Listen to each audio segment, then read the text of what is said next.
Hello everyone, Giltar here with an action figure review. This time we'll be looking at the Beast Hunters Voyager class Shockwave toy, which was released earlier this year, 2013. The manufacturer's suggested retail price is between $20 to $30 in North America. Starting off with vehicle mode, Shockwave here is what we would call an H-Tank. This isn't unprecedented as we saw the character use an H-Tank alternate mode for his Transformers animated incarnation. The one and only issue I have with the alternate mode is that the midsection is woefully undeveloped, or at least it looks that way. It's basically composed of the left cannon arm folding on top, the right cannon arm folding on the bottom, and his thin torso serves as the connection point and basically the base of the midsection of the tank mode.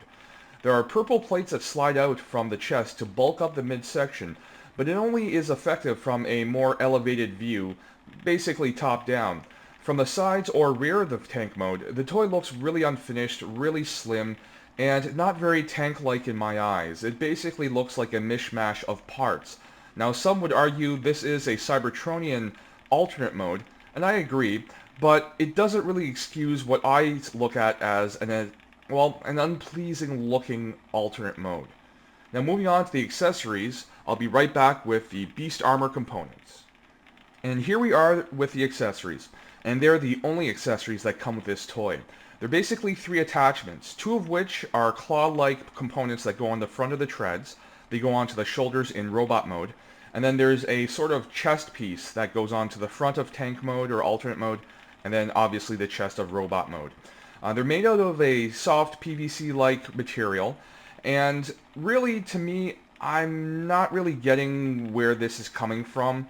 As far as the fiction goes, it doesn't really talk about these components in either the Prime or Beast Hunter season of the Prime cartoon or the sort of character bio. It does mention on the character box that Shockwave puts these components on for battle. So there is mention of them, but really no explanation. I don't dislike them, but I'm not a really big fan of them either.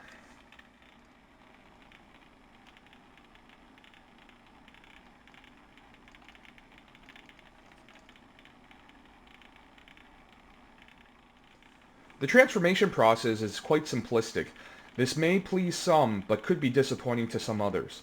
As far as points of articulation go, the toy has a swivel neck, hinge and swivel shoulders, hinged shoulder armor, swivels at the upper arms, hinged elbows, a ball joint at the right wrist, swivels and ratchet hinges at the hips, upper thigh swivels, above the knee swivels, hinged knees, and hinged ankles.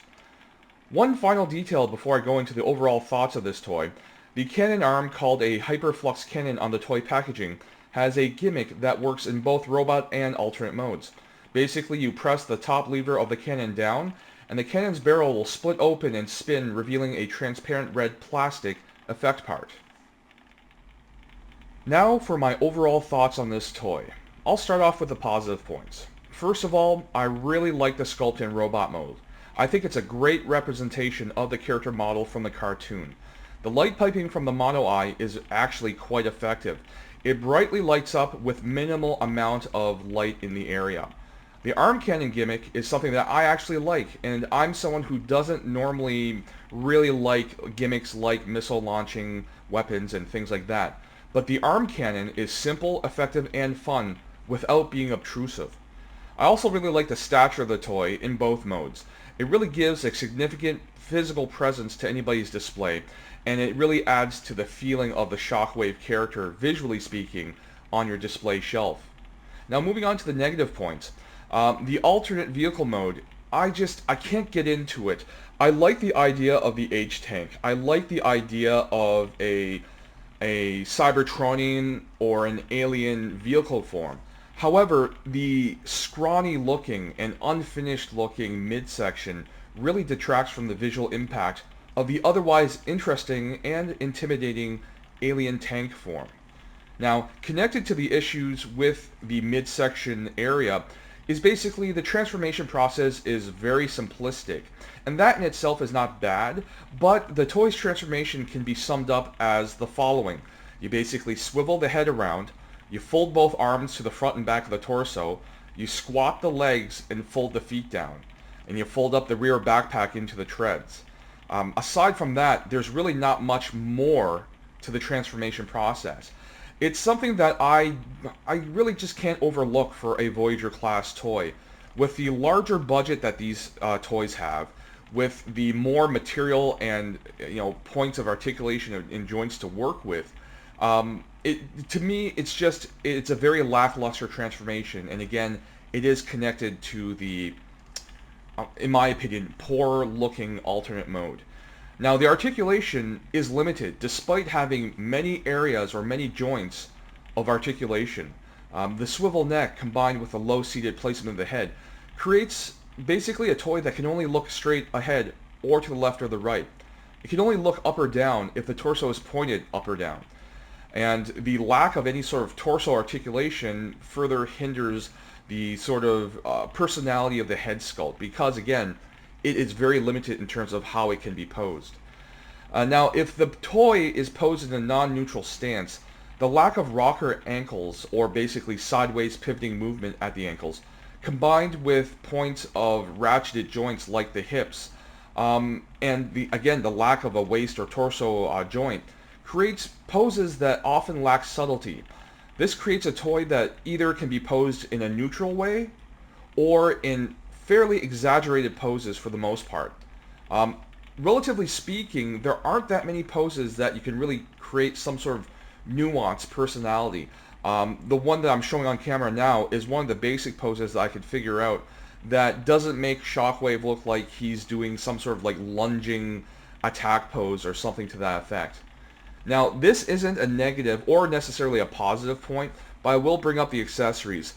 To me, it's a mixed bag. I kind of like them in that they do add personality to the otherwise overtly mechanical and angular form of the character design for Shockwave here. But on the other hand, it doesn't really make sense to me why he kind of has like beast-like armor components. Perhaps this will be explained in the Predacons Rising direct-to-movie DVD that's coming out later this year, but as it stands right now, it's a really puzzling choice of accessories in my opinion. Overall, it's a toy that I like, but I would have loved to like even more. I can only recommend this toy if you're a fan of the Shockwave character and design from Beast Hunters. I think it looks great in robot mode, but in the alternate form, it's very disappointing, and it only looks good from a select few angles. If you look at it from the sides or a rear perspective of the tank mode, the design really falls apart and really looks clunky. You basically have to pose it just right to compensate for the poor articulation as well. That's another issue I have with it. So overall, it's something that I would recommend you get if you see it on sale. Otherwise, unless you're a big fan of Shockwave, I would say you'd have to pass on it. So as always, thank you very much for watching. Have a great day, and I'll see you at the next video.